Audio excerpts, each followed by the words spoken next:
Welcome. Welcome.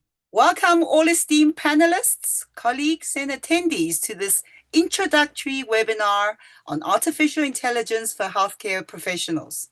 It's a collaboration between Africa Telehealth Collaboration, the South African Medical Association, and FOSHI. My name is Caroline Lee. I will be your moderator for this evening.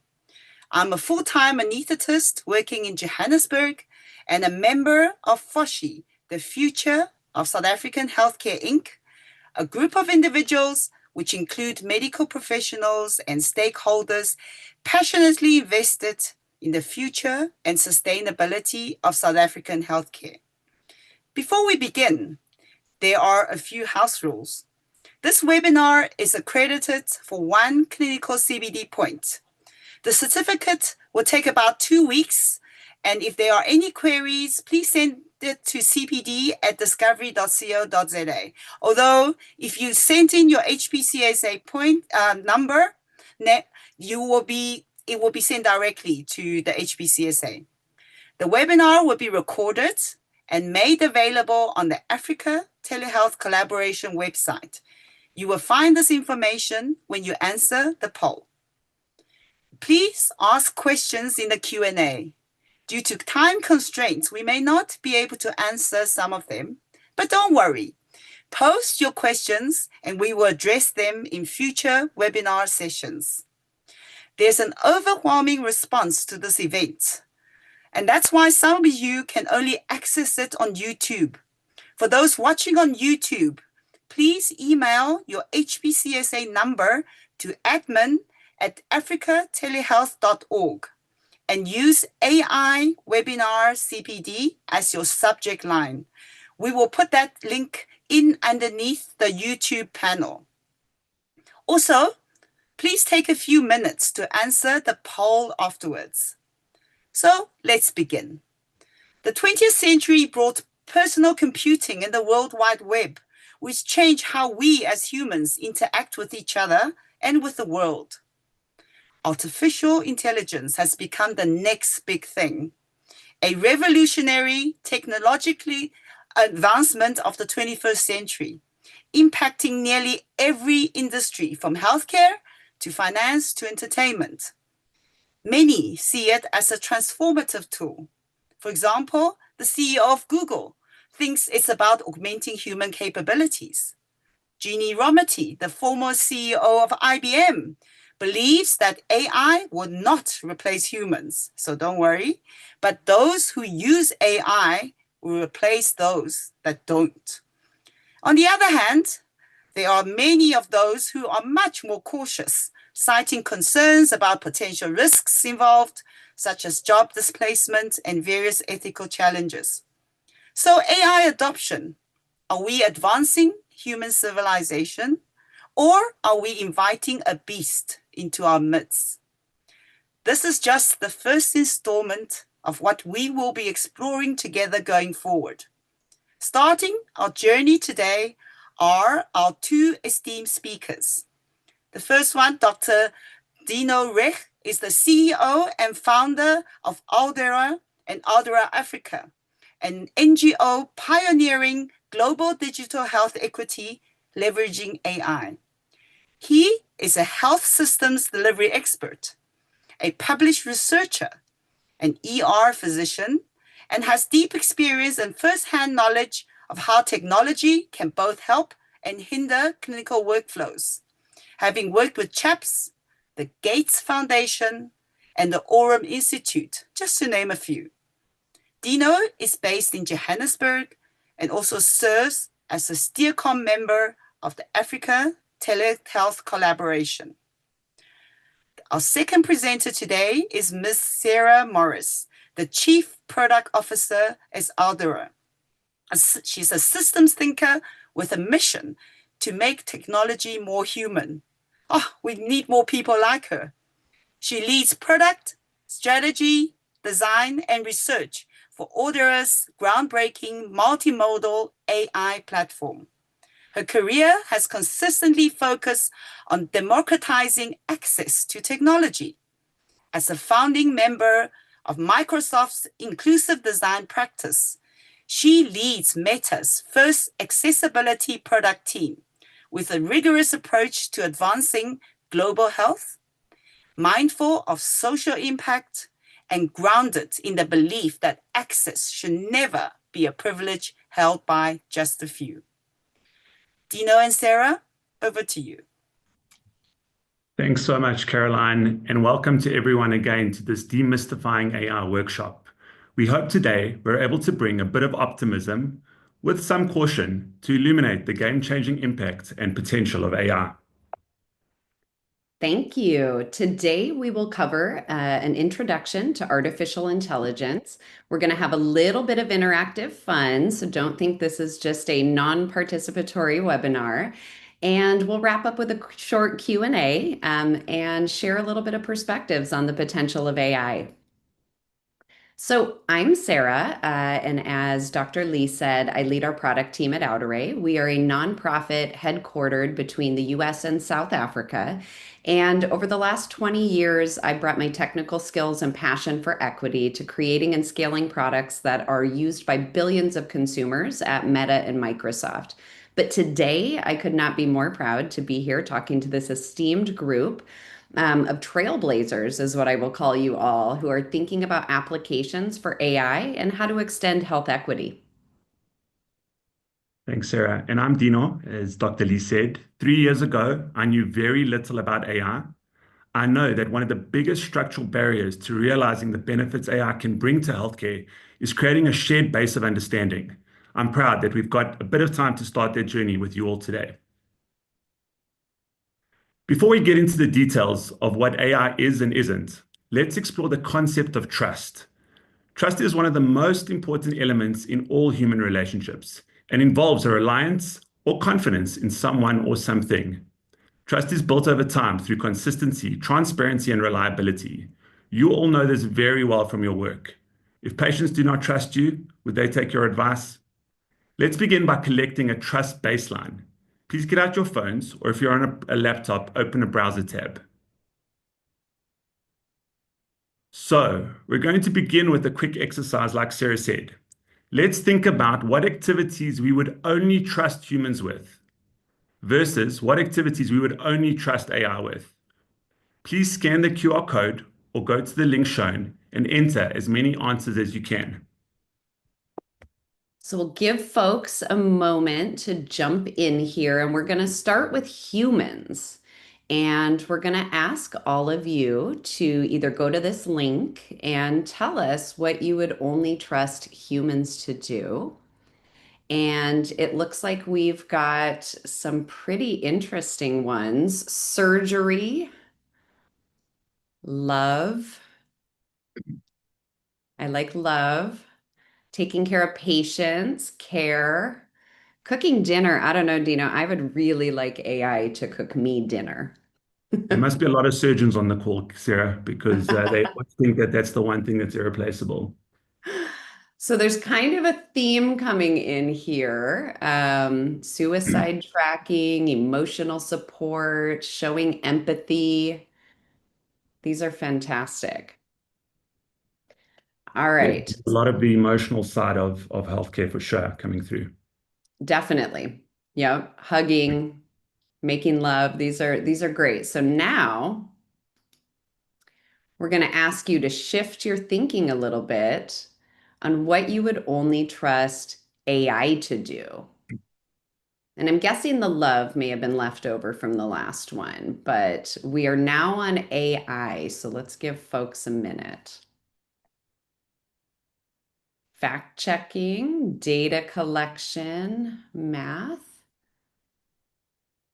information gathering, research. That's a big one. A lot of the analytical tasks coming through for sure. Analytics, yeah. There's a big difference here in what we saw in the prior, what we would trust humans with. And surgery's still there, so that must be all the other doctors wanting AI to do the surgery. Could be, could be. All right. So that was pretty illuminating. So as we go through the session today, I'd just like to ask you all to think about your answers. And as we show some examples and talk about AI, help us understand if anything may have shifted for you. So before we jump in, we're going to do a very brief history lesson about artificial intelligence. And whenever I start a history lesson on computers, computer science, or AI, I like to start with Ada Lovelace. She is widely recognized as the first computer programmer, and she paved the way for future generations and women like myself who entered the computing field. So if we fast forward to 1950, there was this guy you may have heard of, Alan Turing, who introduced the Turing test, which measures computer intelligence. Then in 1956, McCarthy actually coined the term artificial intelligence for the very first time. But what's really interesting about this time period is that the cost of computing and leasing that compute space was about 200,000 US dollars per month. And that really restricted access to only prestigious universities, big tech companies, and it really limited the diversity of thought in the field. So, a little bit later, a woman named Elaine Rich published one of the very first AI textbooks. Jumping ahead, a guy you may have heard of, Bill Gates, in 1985, he set out to have a personal computer in every home. And this really started to reduce some of the cost barriers that we had previously seen. But it wasn't until 2010 that we saw sub $100 pocket-sized computers or smartphones, where we had the first mobile first internet access that was really available to low and middle income countries. And I like to think of this as the very first step towards equity in this timeline. Now, you might be wondering about LLMs, large language models, or broadly referred to as generative AI. Well, surprise, AI-powered chatbots didn't just appear in 2020. Way back in the 1960s, the foundation was already being laid with the first chatbots. A ton of research experimentation, peppered with quite a few failed product launches and a couple of light bulb moments led us here. I was probably a part of some of those failed product launches. In 2020, LLMs really started getting their time in the spotlight when OpenAI released GPT-3. And at that point, the possibility of generative AI really started blowing our collective minds.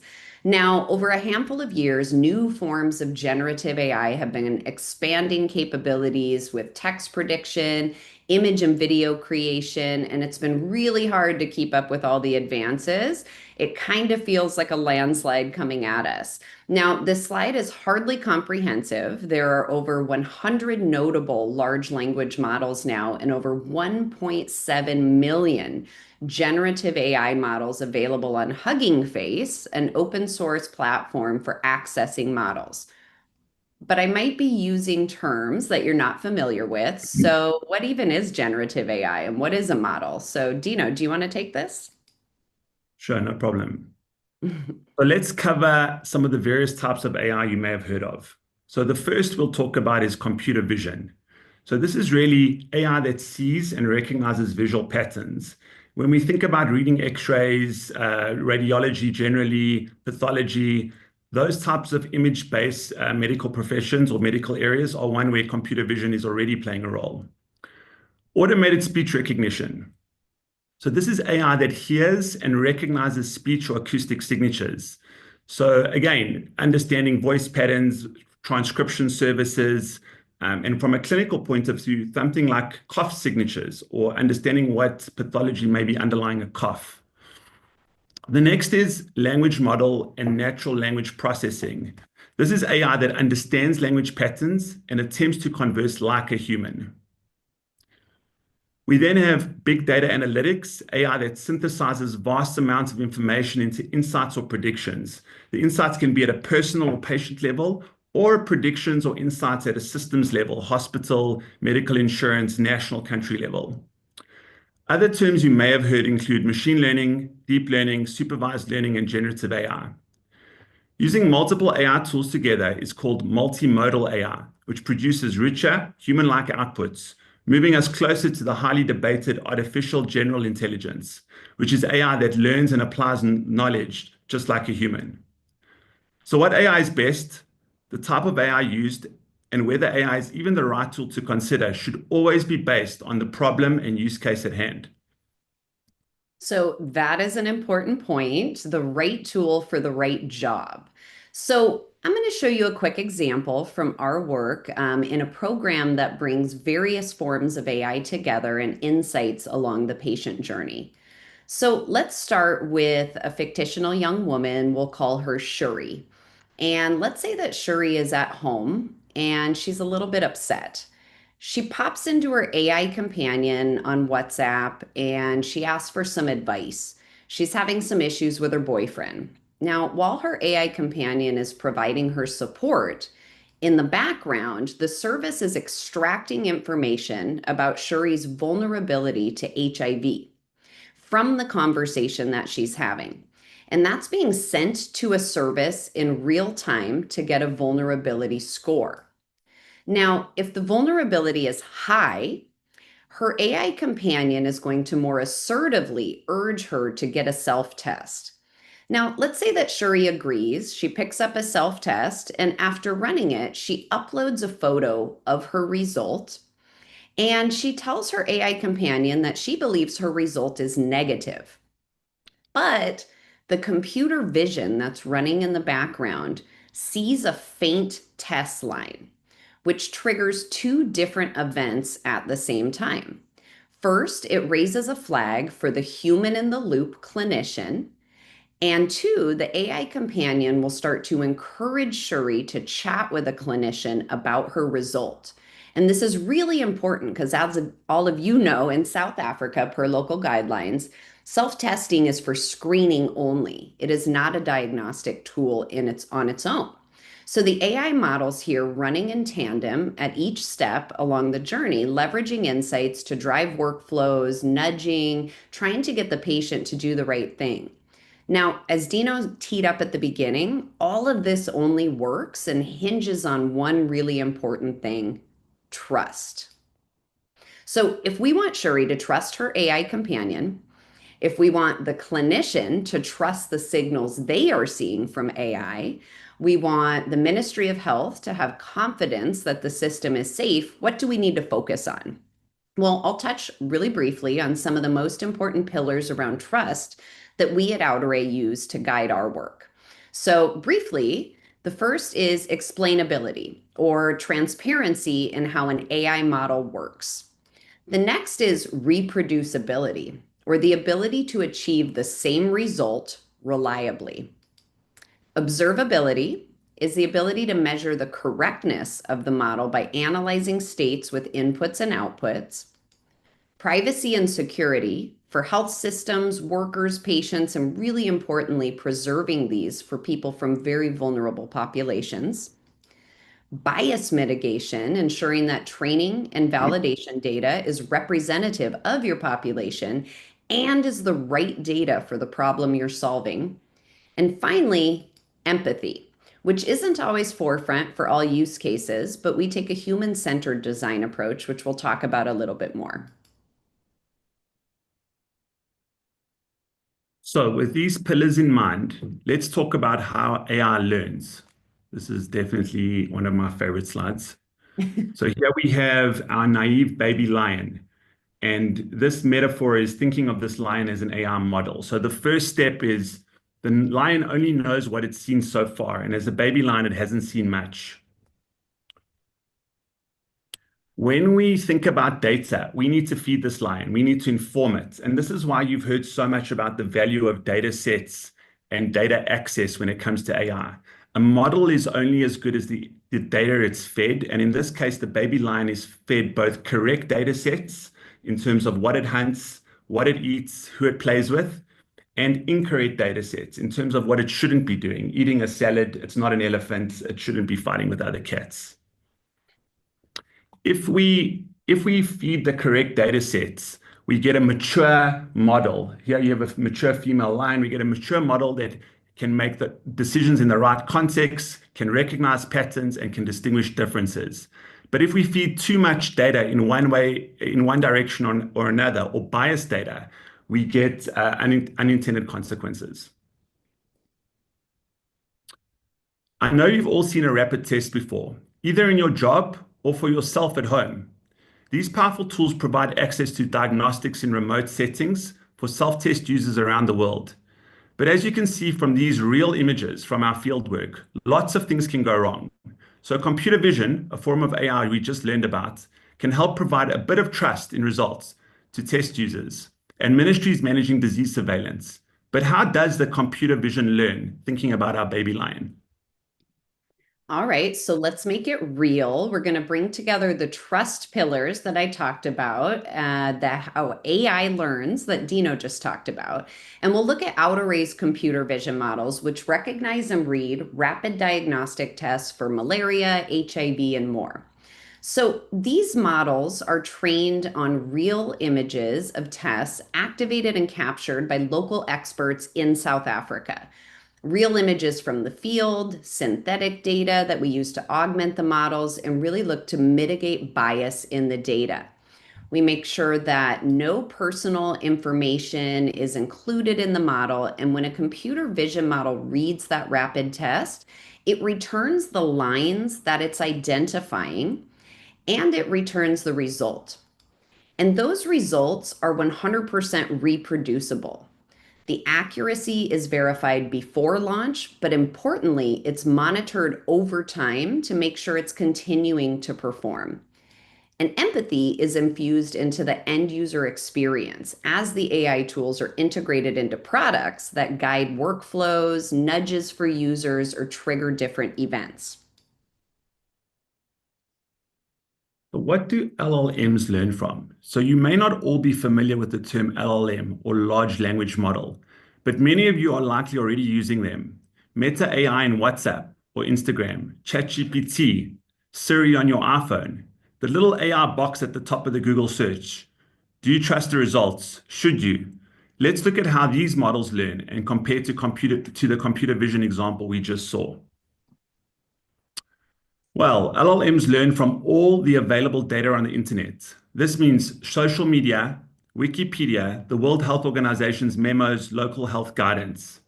They're trained on all the good days humans have ever had, but also on all the bad days, including misinformation, hate speech, and more. The output is AI that mimics humans who are empathetic, responsive, and sometimes explainable. But on the flip side, we also change our minds often, don't repeat things the same way. We are fallible, confused at times, incredibly biased, whether we're aware of it or not. That's true. So Dino's illumination of how these language models learn may not have built trust in your minds. So let's talk about how they can build trust in their outputs. So this example you're looking at here is from one of our programs in South Africa, and it's an AI empathetic companion for sexual health and HIV prevention. Now you can see a snippet of what the human in the loop clinician would see. There's two chat concerns that have been raised here: violence and self-harm. And these flags alone, they're not super useful. But when they're paired with another feature that our service offers, something we call summarization, which is a summary of the client AI conversations powered by language models, you can see why the two harm flags were surfaced for clinician review. Now, giving the clinician context about the harm flag builds confidence and allows them to see if the flag may have been raised erroneously. And in either case, that transparency about why the AI is flagging is a huge trust builder, along with real-time monitoring, which is grounded in local data over time. As a clinician myself, I can tell some of you might still be skeptical on the trust angle. Well, let me shift that all for you. I asked ChatGPT this question today. Okay, I think our job here is done. All right, not so fast. If I knew anything about rugby or sports ball in general, which is definitely not my thing, I would be able to participate here. But let's think about bias. If there were anyone from New Zealand on the call today, they might actually think that answer was a little bit biased. So let's talk about bias. Today, some of the most used models are coming out of the US or China, and they're trained on data they have access to online.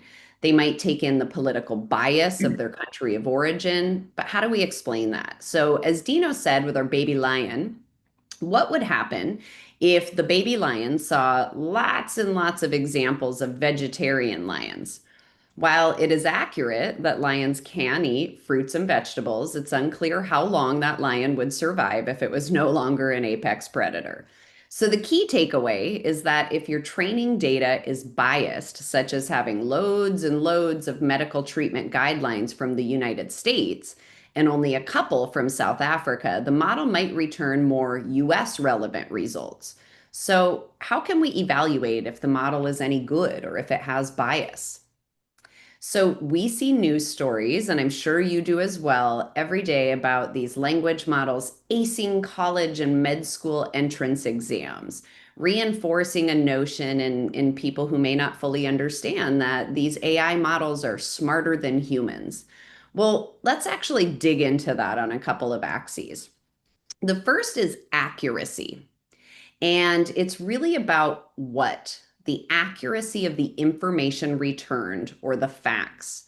So in our computer vision models, it's quite easy to measure that, right? The model returns the test brand, the lines it sees, the classification of the result. And since these are qualitative, visually read tests, we can have a panel of trained humans provide ground truth and tell us what they see and compare how well the AI is doing. Now, for a language model, it could return an answer on what is discovery health. And on the accuracy axis, it does really well. But while factually accurate, we have to consider the use case and who is looking at that AI result. And we call this relatability, or the how the result is delivered.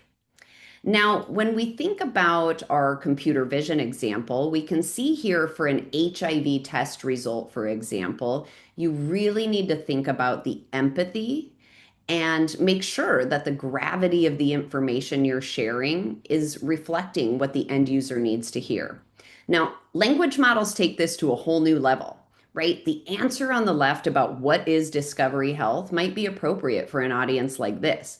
But when we think about an end user, or we think about maybe a 16-year-old girl, we can actually start to mimic tone, style, language for various audiences to make it more understandable and talk the way they talk.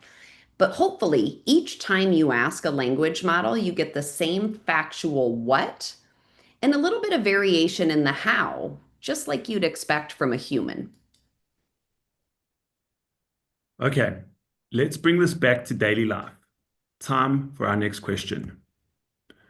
Show of hands, virtual hands, who uses AI in their daily life today? Are any of you using Copilot, or some of you maybe?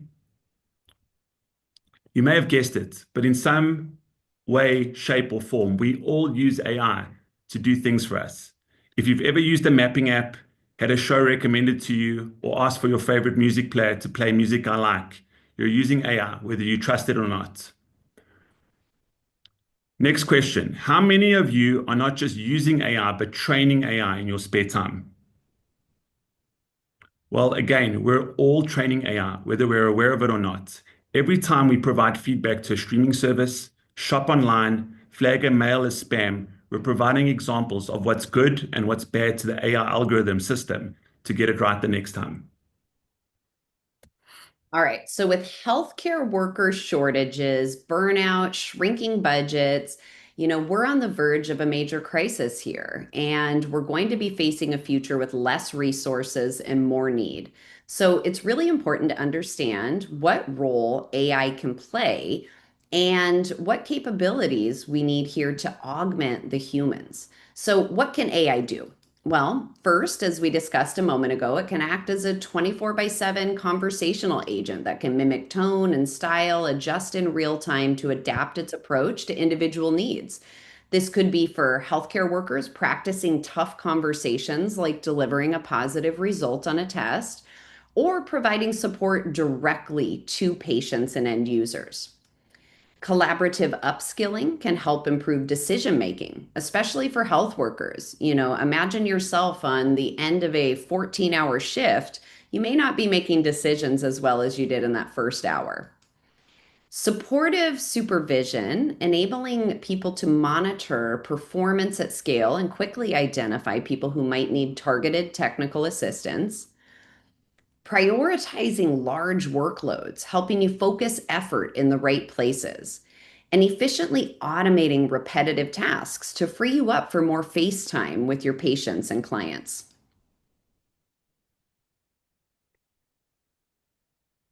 So real examples here. So talking to some real examples and categories, Sarah, do you want to just bring all three of them up because I'm going to link them together? So on this slide, we've got in three key areas that I'm sure you guys can relate to. So one is tools that help your patients have agency.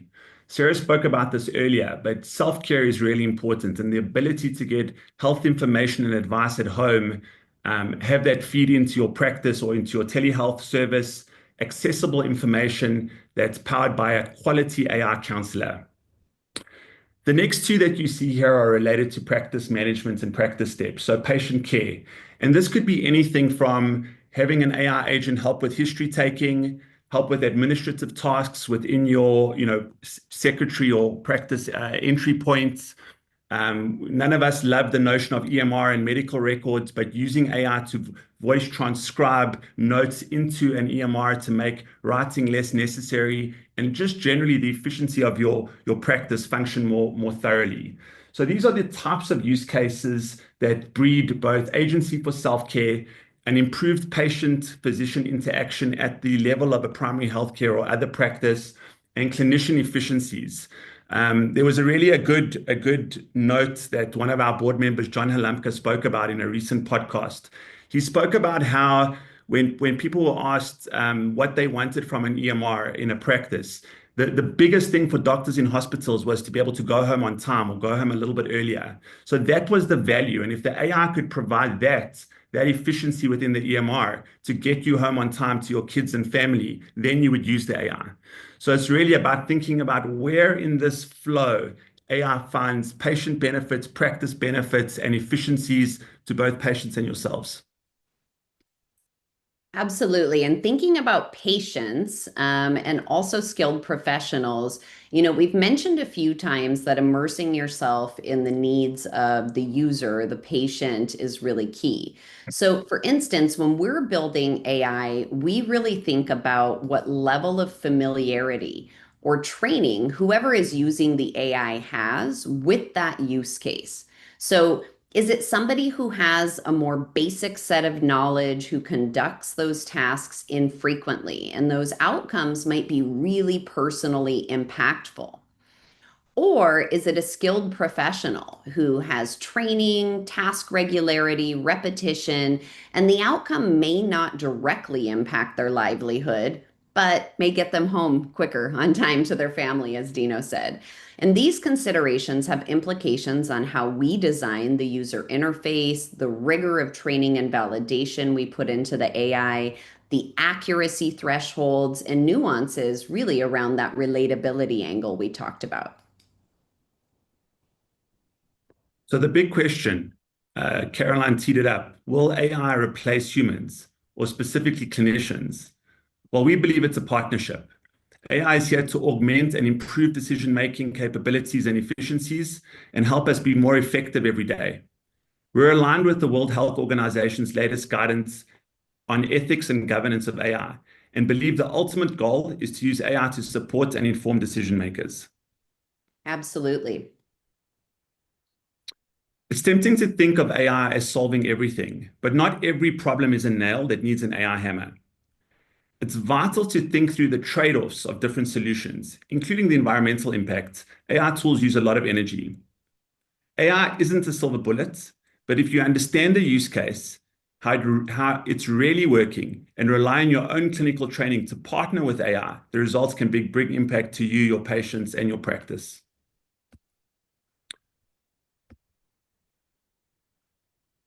So why isn't AI everywhere now, right now, in the hands of all of us, if it's so great? Well, we have to acknowledge and talk about some structural barriers to the deployment of AI. There's quite a few of these, too many to cover today, but some that we'll touch on. First, training and skills, which include everything from ministries of health understanding to healthcare workers and end user education on data use and rights. Second, infrastructure needs, including an adequate mobile device for accessing AI-powered tools, computers for systems monitoring and cloud service availability, and data hosting restrictions in different countries. Third, planning for power and internet access are essential areas, which are often overlooked until deployment planning. We've all dealt with load shedding.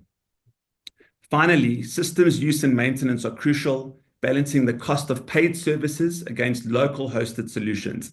And planning for monitoring and maintenance are important to ensure performance over time. Super important areas. I saw lots of people clapping and cheering on these ones.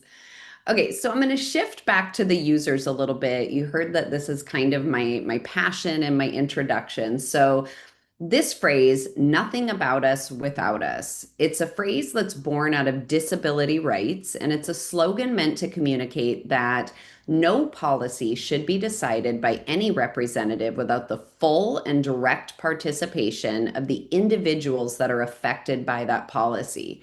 Now, you maybe have heard it before. It's really been adopted across sectors, and it's become quite the mantra for human-centered design and global health. But what does it really mean? Well, from one of our field studies, we got this question. A young woman said, if I share soap with my sister, can I get HIV? No, you cannot get HIV from a bar of soap. This is factually accurate, but is it sufficient? We really need to think about who is asking this question and why. What is the context behind this? Is the AI or the language model aware that women are disproportionately affected by HIV in South Africa and globally, and that there are alarming gender-based violence rates against women? This is a real fear.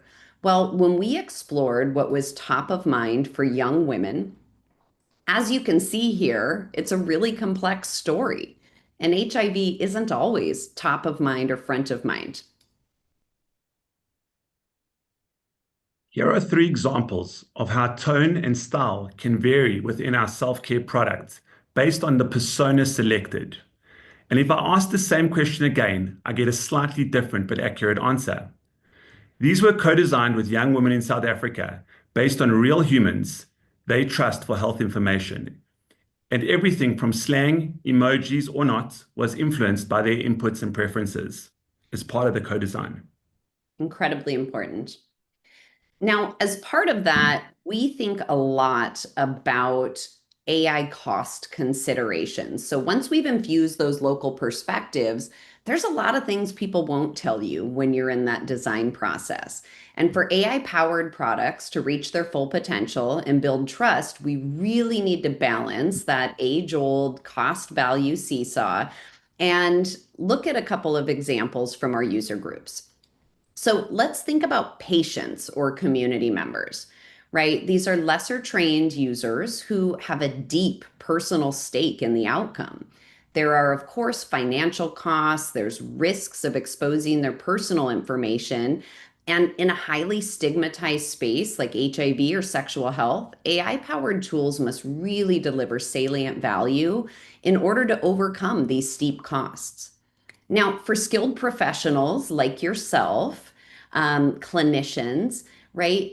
Many of you might be really excited about some of the efficiency gains we talked about, the ability to reach more patients and support your work, being able to show your high performance to your supervisor. But as Dino talked about, there's infrastructure, there's training that we need to talk about. And the one that we're really worried about is a perceived loss of autonomy and potentially increasing the workload, which could be the worst outcome. Okay, so we've covered a lot of ground. We started by saying we're cautious optimists. So is the hype real? Now that we've understood the basics of AI and used computer vision and language models as examples to compare, let's dive in to learn a little bit more about generative AI so you can make up your own mind about the most talked about new AI innovation that likely many of you are using today. All right, so we shared earlier that this type of AI learns, but how does it actually work in reality when you're asking a question, right? Well, I'm going to give you just a really short video here. Two pioneers in AI will explain it to you. So, without further ado, by looking at a long enough sequence of letters, the AI can learn complicated patterns, and it uses those to produce all new text. It starts the same way, with a starting letter, and then using probabilities to pick the next letter, and so on. But this time, the probabilities are based on the entire context of what came beforehand. As you see, this works surprisingly well. Now, a system like ChatGPT uses a similar approach, but with three very important additions. First, instead of just training on Shakespeare, it looks at all the information it can find on the internet, including all the articles on Wikipedia or all the code on GitHub. Second, instead of learning and predicting letters from just the 26 choices in the alphabet, it looks at tokens, which are either full words or word parts, or even code. And third difference is that a system of this complexity needs a lot of human tuning to make sure it produces reasonable results in a wide variety of situations, while also protecting against problems like producing highly biased or even dangerous content. Even after we do this tuning, it's important to note that this system is still just using random probabilities to choose words. all right. By looking at a long All right, so I really like that video, and I think it's a little bit eye-opening to think that these language models, like other forms of AI, still require human tuning. And I love this quote from Dr. Fei-Fei Li. She's an AI researcher at Stanford, and she said, "There is nothing artificial about AI. It is made by people, for people, and governed by people." Now, I'm not sure if this makes you more or less comfortable with AI, but I promise, despite all of the headlines you're seeing, AI is not actually falling in love with people. It is just mimicking the data that it's learning from. So let's take a little bit deeper look at some real journeys leveraging AI. Thanks, Sarah. So we'll use an example here from two real user journeys from our Self-Care from Anywhere program right here in South Africa that we've mentioned a few times. Is anyone actually using it and getting connected to real care? Yes, absolutely. In this first example, a woman shared with an AI on her WhatsApp that her partner was cheating. She was worried about HIV, her mental health.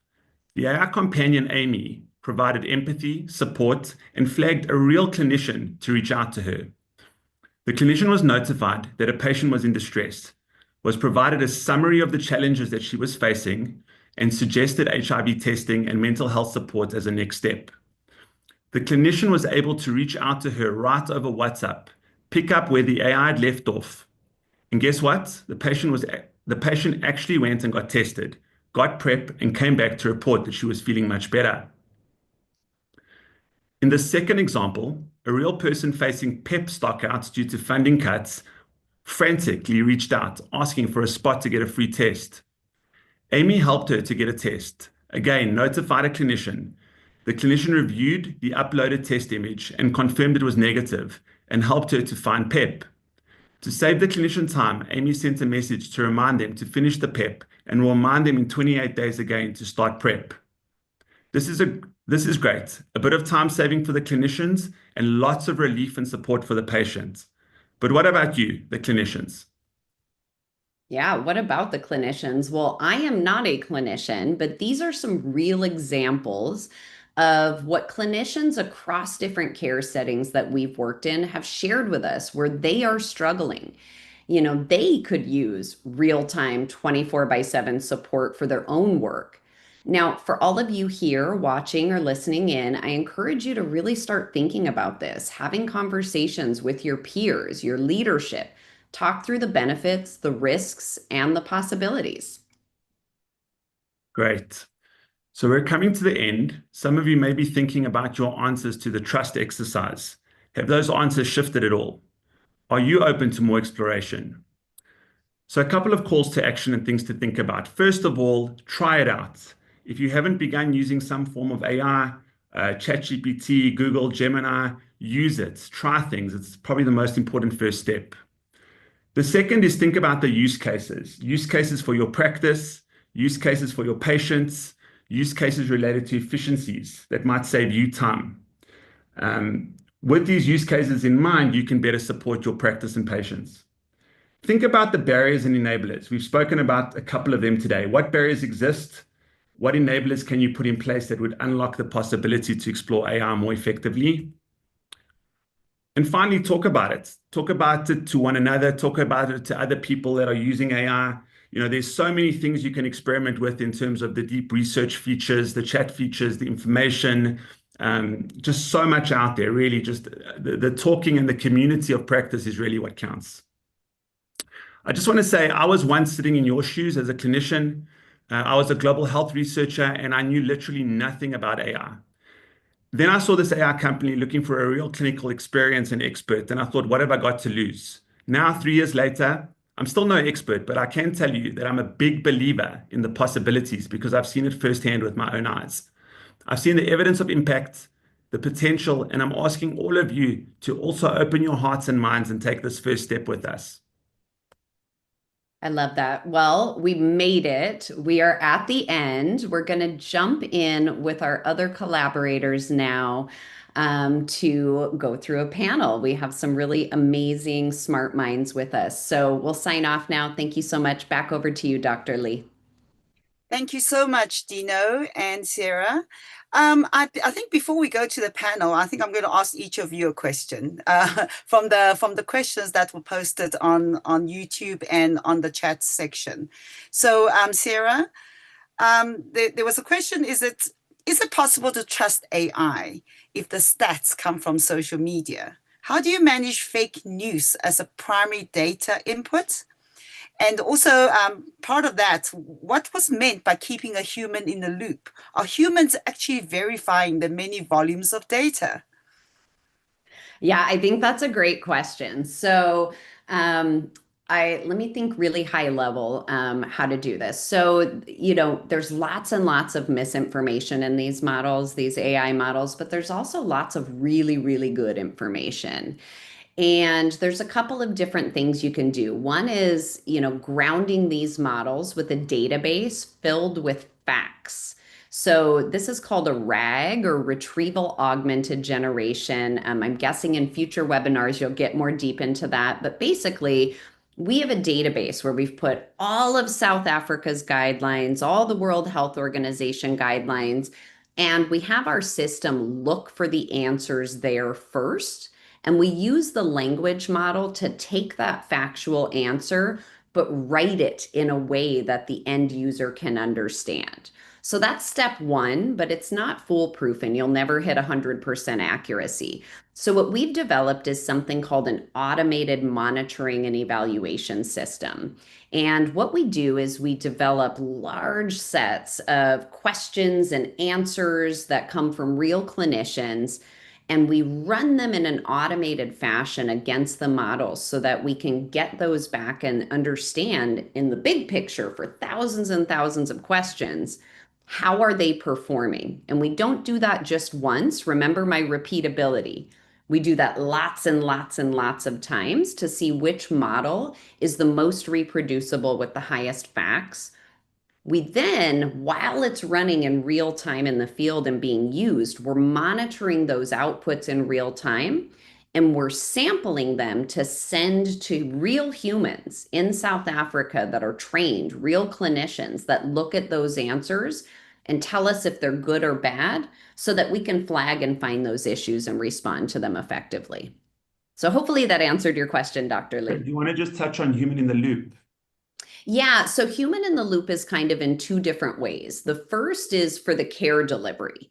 We don't want to just throw chatbots out there and say, hey, everybody, clinicians are no longer necessary. Go and get your answers from a chatbot. That is insufficient. So the first way we use humans in the loop is the AI, as Dina was showing, can flag humans when they need to get involved and actually provide dedicated support to patients. So that's the first human in the loop in these care scenarios.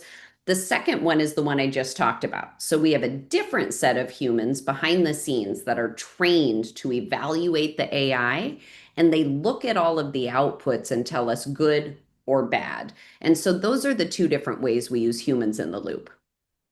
Thank you, Sarah. And for you, Dino, the question is, you showed that example where when you have something to flag, you bring in a human and actually share the data. So how does that work with confidentiality of a patient information? And if you have medical information being shared with AI, how confidential is that? And the safety of knowing that your information is not going to be passed on into the World Wide Web kind of story. Yeah, I'll maybe let Sarah talk about some of the technical safety nets related to the data.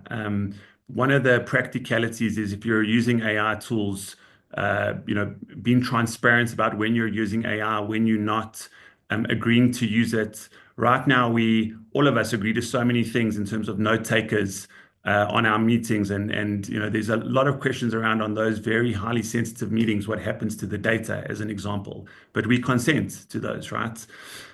So one, we work with reputable companies in terms of the underlying models. Two, we look at safely hosting data locally. Three, there's a lot of checks and balances in place in terms of what you sign up for and making sure there's transparency around that. The harm flags you mentioned are essential. I think we showed an example of within a conversation, flagging it to the clinician. Someone spoke about suicide or someone spoke about GBV or self-harm. And then that under patient physician confidentiality would be the same as them flagging it to you directly. So I don't know if anyone wants to add, but it's a very good question. It's not fully solved. It remains highly topical. And in India, the national government has built their own LLM, which they want service providers to use so that that data stays locally hosted by an Indian company, as an example. So it's definitely topical, controversial, not fully solved, but hopefully that's helpful. Thank you Yeah, and very one much. quick angle on that from a technology perspective, Dr. Lee, and then we should get to the great panel that you've lined up, is really confidentiality, right? So, I think this is something that's not solved yet either. When someone's using WhatsApp, their phone number is PII, right? It's personal information. It can identify them. What we do is we actually de-identify that. So the clinicians that are seeing, a dashboard and responding to people, they don't see the phone number. They see only the first name that the person has entered, and it could be a real name or a fake name.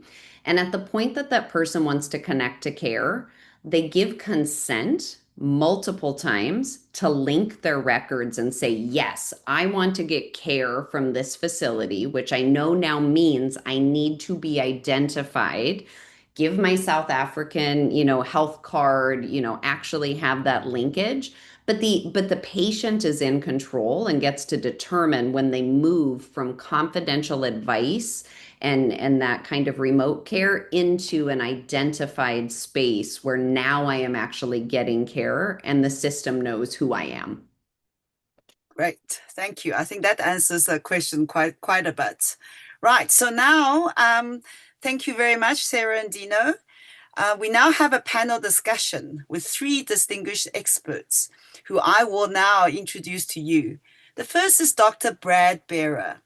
He's a Secretary General of the World Federation of Chiropractic, a non-state actor of the World Health Organization, and the Director of World Spine Care Africa.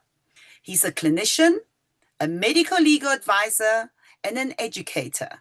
He lectures globally for universities, business schools, departments of health, the World Bank even, on public health access, and the digital health ecosystem, addressing universal healthcare strategies aligned to WHO public health, primary care, and rehabilitation committee initiatives.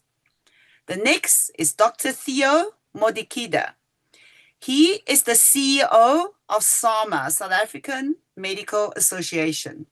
He studied medicine in Cuba, where they placed a major emphasis on primary health care, and completed his medical studies at the University of Pretoria Medical School.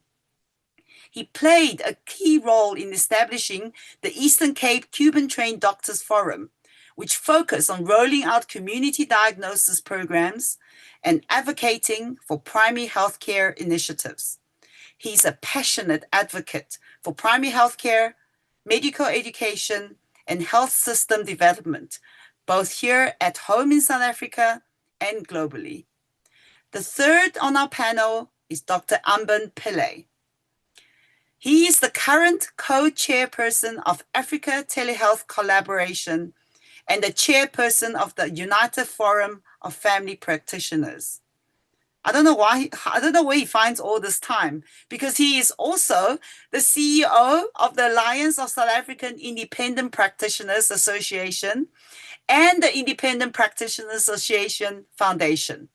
He is also a practicing family practitioner in a multidisciplinary general practice with a special interest in chronic disease management, outcome-based care, digital transformation, and innovation in healthcare. So thank you, our three panelists.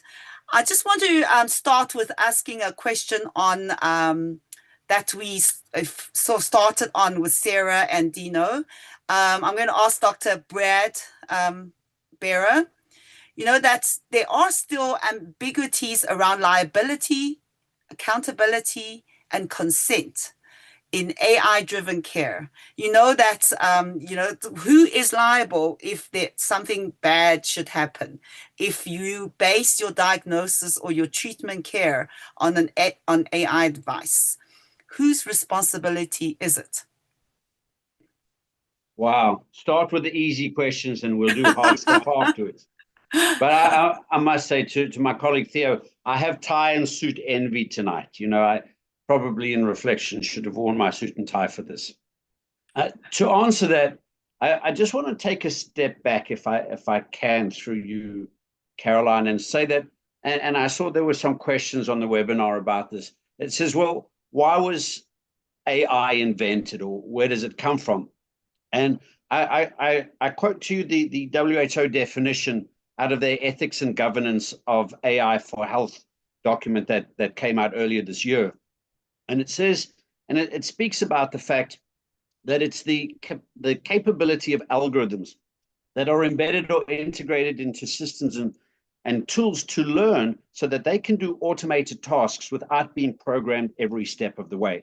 So the first thing to bear in mind is a lot of what we think about is actually called, what we call AI, is intelligent automation, the use of systems to do what we would do with limited error and with greater efficiency. And I think there's a very big difference between that and your qualifications and the need for you to be discerned and for you to be making specific decisions that are health-based.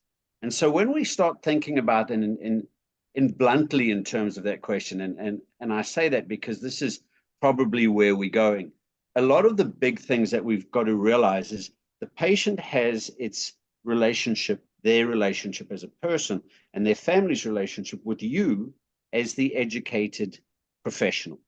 And being that professional means that regardless of how you come to your diagnostic conclusion and how you execute on that in terms of your therapeutic pathways, the final liability remains with you. You cannot say, oh, well, I put this in and the generative AI told me to do this, and so I did it.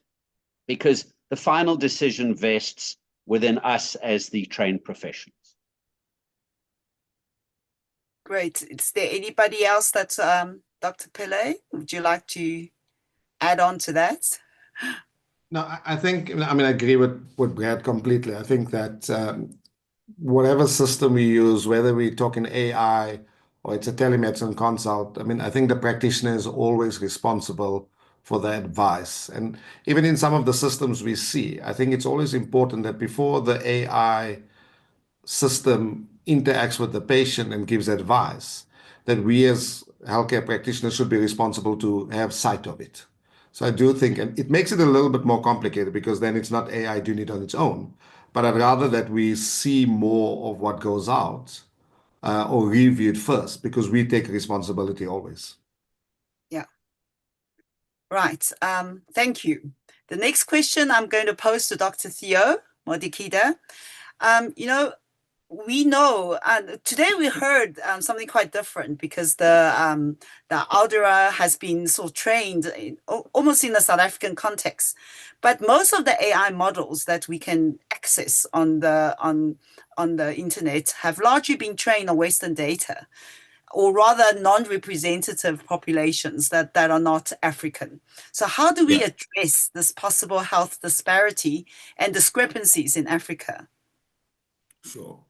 So yeah, thank you very much, Dr. Lee. I think one of the major challenges in applying these models in healthcare, particularly in low and middle income countries like in our setting, is the lack of that reliable data sets that you need to actually train the models. So let's just take an example of our country. We still do not have a reliable universal electronic record for all South Africans. Okay. So you've got a fragmented system that does not talk to each other. There's a lack of interoperability. So one of the things that we've decided to lead within the South African Medical Association is to maybe try and champion a project that looks at public-private investment at the national level of a universal health record for all South Africans, meaning building a technological infrastructure that would allow interoperability between these systems. Okay. And this is of national importance. I mean, the US is also not doing well in this because it's got fragmented systems itself.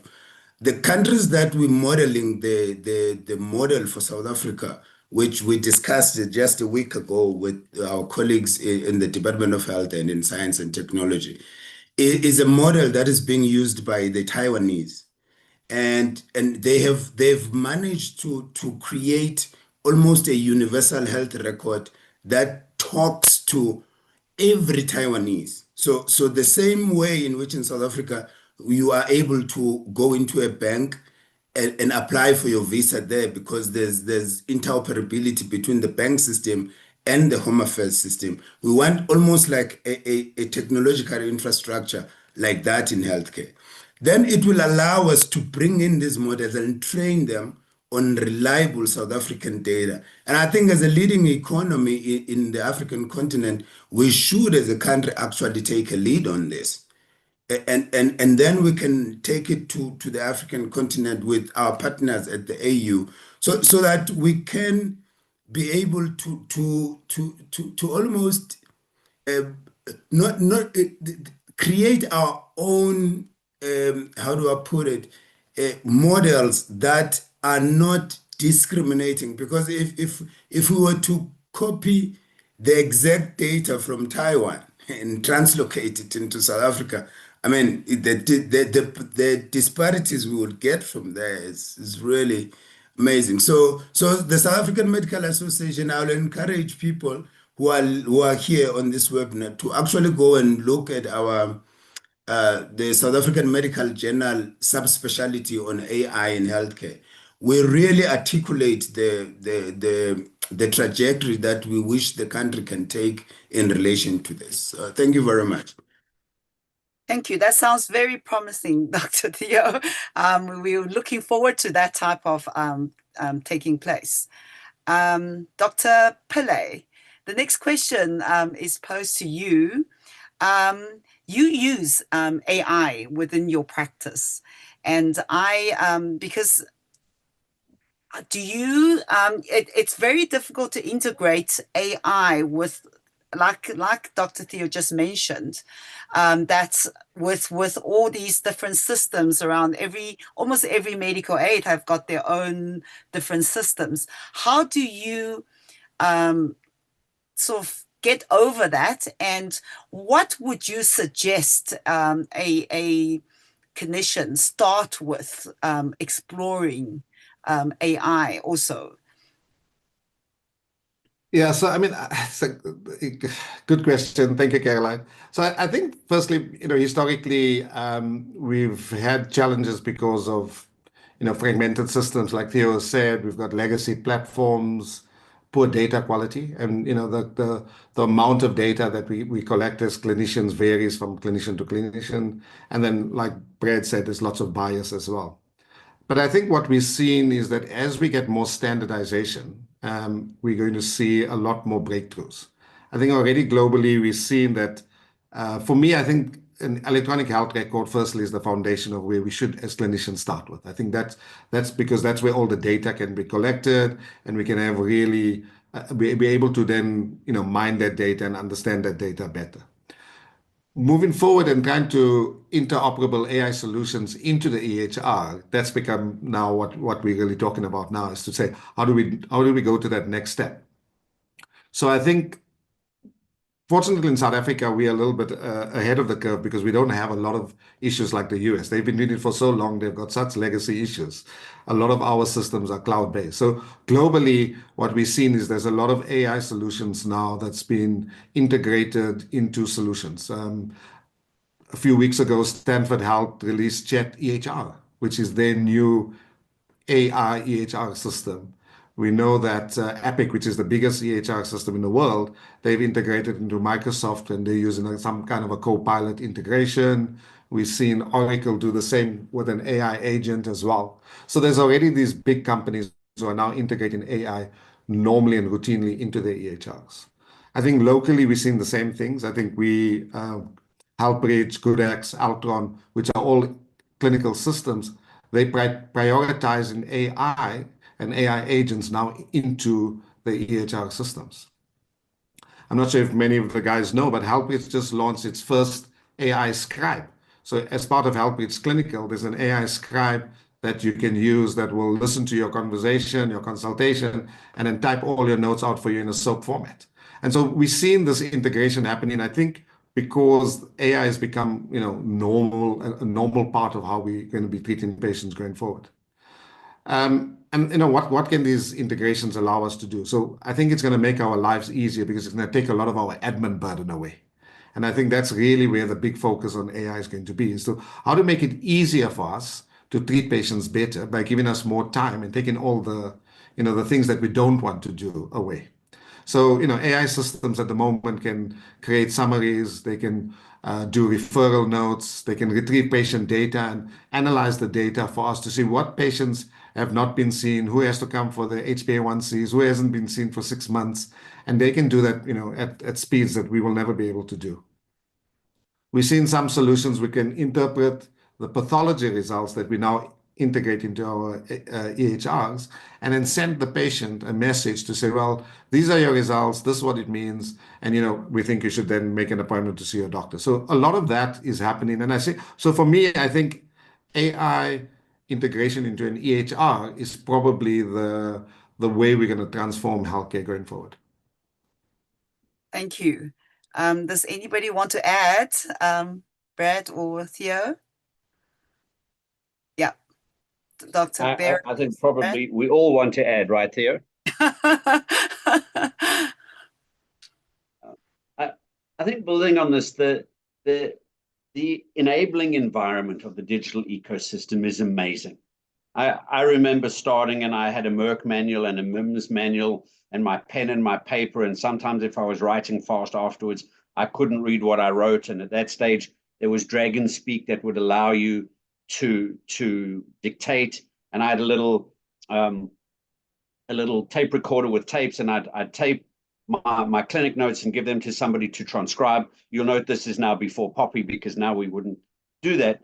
But being able to go from that into voice activated transcription is amazing. And the purpose of the IAAI in its first phase for the early adopters is it takes away a lot of the administrative burden, leaves you with a check and challenge efficiency piece. Speaking to where we do have a little bit of a challenge, and just for people to be aware of as they adopt early, is the global bias. So we can have low-income people in high-income countries, and I've just come out of some of those very interesting discussions where they talk about weird data. Western, educated, industrialized, rich, democratic. And that doesn't always reflect the disease patterns, the access, the affordability of care, the compliance, which is a challenge. But then the automation for reboarding and the automation for managing who's compliant and non-compliant on their meds, or allowing for new consultations, adds that. And I think what I wanted to summarize at the end of this is there's the opportunity to increase our illiteracy, both for ourselves, which improves the quality of patient and professional interaction, and it improves accessibility and affordability. And we see that in Portugal, where the preference is if you're sick, we don't want you in public transport. We don't want you in a taxi or a bus or a train. Stay home, because the contagion effect is significant. But equally, we've got to be aware that some of those models bring in a bias that's inconsistent with how we currently deliver care. But we can bridge that. That's not unbridgeable. Yeah. Dr. Nkodia? Yeah. So no, I think for me, as a parting shot, I think I really enjoyed the presentation by the team from Madeira. But I do think that availability of reliable local generated data is sacrosanct. And I think in a South African setting, with our ambition of getting into universal health coverage, AI is actually something that can help us to actually almost leapfrog and actually get to that goal quicker. But we need what would frustrate especially leaders and politicians is that you actually need to invest quite a lot of initial capital to set up the technological infrastructure that the country needs. But once we get there, we can do amazing things. We can do precision and predictive medicine for our people. So we could do genome sequencing at scale, not the way we're doing it now for what Brett was talking about. For a select few, you could do it at scale for the country, so that you are able to actually predict the diseases that they would suffer from, and advise and practice predictive medicine. So for me, I think that is fundamental for our country. And I know that the Nordic countries have done very well in Europe to actually try and do this, taking a lead from the Taiwanese. But I think it's something that as a country we need to really consider investing in. Thank you, Dr. Theo. So based on that, there's a high cost, obviously, for anyone that wants to access or start up sort of accessing AI tools or platforms. How do we address that? Because again, there's going to be disparity. If you have money to invest, then you get to know AI or use AI. But if you don't, so how do we address that challenge of that disparity in cost involved? I don't know. You can. Shall I try? Yeah. Yeah, Brett, you can go. Yeah. Oh, thanks, Theo. I appreciate that. We'll bond later. I think the first thing is the reality is that you don't need the latest technology with the latest handsets, with the latest platforms. Bandwidth is becoming increasingly less expensive. Handsets now, a bottom range handset is better than it ever was years ago. Things like SpO2 monitors and electronic blood pressure monitors and other medical devices are highly accessible. So the barriers to entry are getting progressively lower. I think when we start getting into the upper ends, when we talk about personalized precision medicine and the use of technologies to enable remote surgeries, that's one area. And even in there, on some of the strategies that we've been looking at on taking retinal imaging cameras to look at systemic diseases for non-communicable disease outputs, the barriers to cost are not there. And a colleague of mine once said, and I maintain this to be true, there's no shortage of givers, there's shortage of askers. So if we've got the right community-orientated focus, with the right investment, with the right credentials, and we can upskill the right people, I don't think the barrier on a broad-based basis is cost. I think there are areas where cost is prohibitive and areas where entries are simple. We just have to make peace with the fact that we're not a highly monetized environment in the main. Yeah. And use the lowest barriers of entry that we can. Yeah. Dr. Lee, Yes. I think Brett has hit it right on the nail.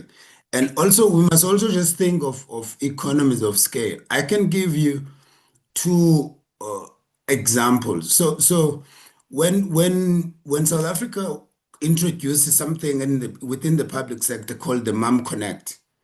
So one of the research that they did was to look at the penetration of cell phones within the African continent, and they leveraged that, the basic SMS, to be able to communicate with the pregnant mothers.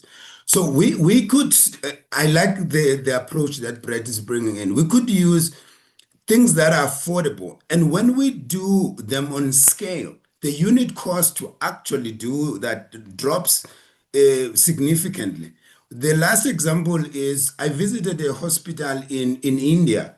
It's an eye hospital. It's called the Arafat Hospital.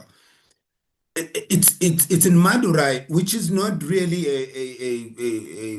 a leafy town. Okay, they use basic telemedicine. They train community health workers who can consult patients where they are, and they connect to a teaching hospital. We have lots of those in South Africa, and they can bridge that access gap just using connectivity. And they're using internet in a box, which does not necessarily mean you need to have Starlink. No. You just need to be able to connect the clinic wherever the clinic is, and you connect it to your central teaching hospitals so that the knowledge can be shared.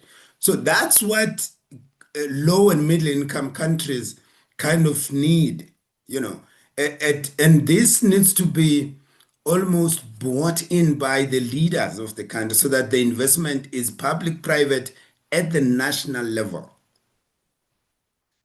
Thank you very much. Thank you.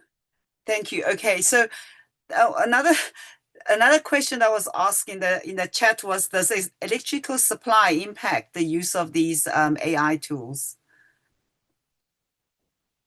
Who'd like to answer that one? All right, Brad. I know Anbin has a lot of experience in this, but I did a lot of my early work with AI delivery in peri-urban and rural areas, and some of that was using a mobile phone with a dongle with push data and a solar panel to power the device. So just like with education in peri-urban and rural and community areas, there is a tremendous opportunity to use battery power, to use solar power, to use portable devices to manage this work. I think one of the mindset limits is that we need to have electrification and urbanization. We don't. We simply need to have a will. And a will with good partnership allows us to do remarkable things with access to care. And Unbin, I know you're eminently more experienced in this, so I'm very happy to hand over to you. Thanks, Brad. Uh, So, Ghana, I think practically, I mean, I think we have to have the backup systems in practice because of the reality of, load shedding and things like that, So you have to have the inverters and the solar, and I think that's an important part of how we have to practice going forward anyway. If we have to have a OHSC inspection, irrespective of our technical and AI solutions, we're going to need backup power. But I think the fact that most of our systems are cloud-based and they're stored off-site makes it easy to access. And we've seen a lot more solutions that can work offline as well as online, which means that, if they ease these challenges with electricity, we can still continue to, take notes and examine patients and things like that. And once the power comes back or the internet comes back, we can then work on an online mode. So these are challenges everywhere in the world. It's not just in South Africa. It also solves for some of the rural issues that we have, where we have poor connectivity and things. So that online offline mode means that a community healthcare worker can go into a rural area, do an interview with a patient, and when they get back to the clinic, it uploads the information into the cloud. And so I think that we already think in this way because I think it's the reality of the situation we have. So, but I think if you're going to go in electronic health records and you don't have backup power, you're asking for trouble. Yeah, definitely. Thank you. So all of you have used AI in your practice. How do you facilitate and encourage the adoption of AI? What are the barriers to prevent people adopting AI at the moment in our country? Why are so few people using it? And it's where do you start? And that's where I think that's the question for a lot of people. It is, how do I start? I've started using ChatGPT, and I've written an article on it, or I've done something with it. Where do I go from there? Yeah, I think I'll go first on this one, Dr. Lee. I think for our setting as doctors, I think the regulatory framework is important. The training of doctors with almost clinical and ethical leadership, so that they embrace the technology itself and they don't view it as something that threatens to replace them, but something that can augment what they do. So I think in South Africa, we were very excited when we saw the HPCSA releasing for the first time guidelines on the use of AI in healthcare on the 14th of February this year. And I mean, as the South African Medical Association, we took that very, very seriously. We immediately set up a team and we reached out to them to say, look, this is critical, because then it gives clinical and ethical guidance to the use of AI. And it goes to some of the things we discussed in terms of liability. So you really need first to allay the anxiety from the practitioner's point of view, and give them the confidence to actually adopt this and see it as a partner, as opposed to see it as something that would replace them, and with very clear guidelines from the regulatory point of view. That's important because people will be worried to use something that they know that it's not regulated from that point of view. So yeah, for me, I think the clinical and ethical leadership is critical. Do we need more guidelines? Do we need more legal framework? Do we need more ethical guidelines beyond what we have now, or do we need to develop more? In compliance, say with the POPI Act or with ethics. Yeah. So for me, Dr. Lee, I think it's almost localizing what the global institutions have set up already. But how does that look like for a South African practitioner, for example? And without that type of guidance being provided by the profession, because I mean, I like the last slide that says nothing for us without us. you know. And maybe we need to start even thinking about how do we bring closer medical schools with computer schools, so that the training of medical doctors incorporates the AI and the technology that they're going to use, so that they can embrace it at the training level. So I think we need to start challenging the status quo of medical training.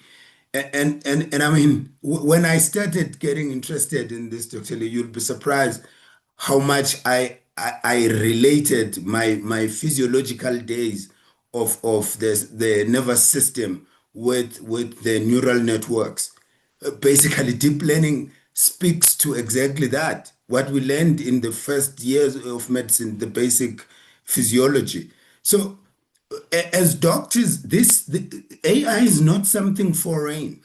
The minute you just develop the passion and the love for it, you actually start to relate it to things that you have learned in your formation years in med school. So maybe we need to start introducing this very early in medical training, and that will make it easier even for experts to come out of medical schools. We're integrated as leaders who can take us forward here. Thank you. I think, yes, Dr. Brad? I think two things. Firstly, vigorously agreeing. It's never too early and it's never too late to learn. And I think one of our challenges is the fear of adoption, so we don't practice. On the early part of what you asked, I think we have enough laws and we have enough rules. And this coming from me, who lives for rules and regulations, you know, I'm cutting off my own food line. But I think there's two things. We know that we need to start. We know that we want to start, but we're not often bold enough to start. And the two areas that create the biggest future concerns in the near future around the digitization and around the use of AI in patient care. One is called epistemic injustice, where the lived experience or the cultural experience or the social experience of the patient doesn't align to the AI's interpretation, which means there's often a patient experience that's not acknowledged that can lead to a lack of the right care by the practitioner. I think whilst it's big words, it basically means the human connection is still really important. The second piece, and we saw this coming up through the redefinitions of telehealth and telemedicine during their March, April, May of COVID, as our country defined telehealth and telemedicine in specific ways, and the guidelines followed that, is the concern of the delivery of healthcare outside of a healthcare system. So when we start getting social media defining insights that lead to people seeking care outside of a healthcare system and a healthcare channel, that's where we're probably most vulnerable right now. Yeah, agree. On that note, I think we're running out of time. So thank you very much to our panelists. Any other questions that weren't answered today or other issues we will address at the next webinar. So please note, don't worry if your questions aren't answered, because there will be more coming, and we'll address a lot of the other concerns. So for each of the panelists and the presenters, thank you so much for being here. And I don't know if anybody wants to say one last word before we close off. No. Okay. I'm hoping we've created some optimists in the room. Yeah, hopefully, yes. So I think, Caroline, if I can say that, I think what I was most impressed with is actually most of us we probably preaching to the converted, because we had the biggest turnout of registered users on any CPD ever that I know of for this webinar. And so there were 7,000 people that registered. So I think, people have taken that first step already, because, they're attending a talk. And I think for me, that's very, very, positive. Absolutely. I think the next big thing that AI is definitely the next big thing, and people want to be part of it. And there was a very scared question: will AI replace radiologists? And the answer is Probably, most likely not. What it will do is that doctors that use AI will probably have more time actually to spend with their patients rather than focusing on admin, which we tend to be doing a lot more at the moment. So hopefully that's, well, I don't know about radiology, but certainly for most of medicine, we need to spend more time speaking and touching our patients and not worried about writing notes and writing referrals and doing all the admin work. So yes, it's definitely something that we need to adopt. Thank you. Our time is up. And remember to send an email for CPD points if you're watching on YouTube. And if you are watching on just the information should be on there. And please answer the short poll at the end of the webinar. Thank you for attending. Thank you to all the speakers and the panelists. Thank you for your time. Good night. Thanks, Caroline.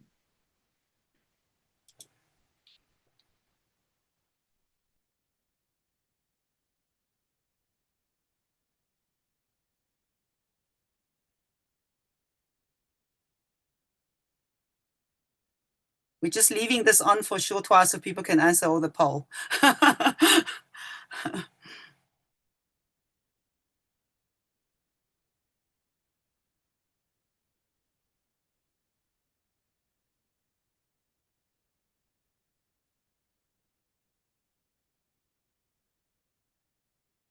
Just so you know, there are like over 100 questions in the Q&A, so it will be impossible to answer them all. But we'll work through them, and that will probably guide us on what we need to talk on next. Okay.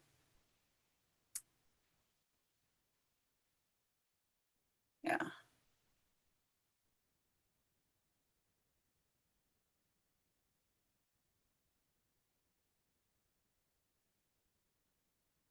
There you go. It was an interesting session. Thank you very much for inviting us.